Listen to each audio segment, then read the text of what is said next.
Let's begin by putting information from the problem onto our number line.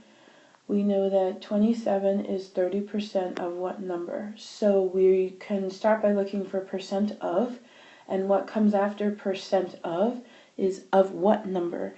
So percent of is identifying language that tells me that you found your total or your 100%. But since what comes after it is what number, that tells me it's the part I don't know. So I'm going to leave that as a variable, an unknown, an x. And then I'm going to use the other information I had. I know that 30%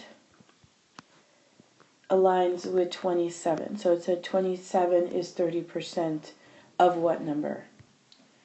Now that I've identified those things in my double number line diagram, I can put them into the equation itself.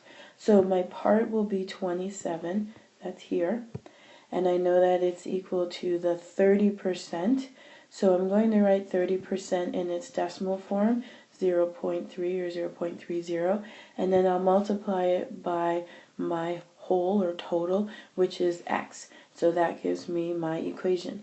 Now I can use my skills with algebra to solve this. Because x is being multiplied by 0.3, I'll undo that. I'll use inverse operations and divide. So on this side, I'll be dividing by 0.3, and on this side, I'll also divide by 0.3. I need to make sure I do that on both sides so that the whole equation remains balanced.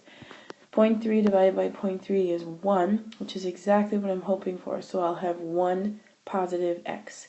And so my coefficient for x is a positive 1. And 27 divided by 0.3 gives me 90. So now I know that x is equal to 90, which means that my original number was 90. 30% of that was 27.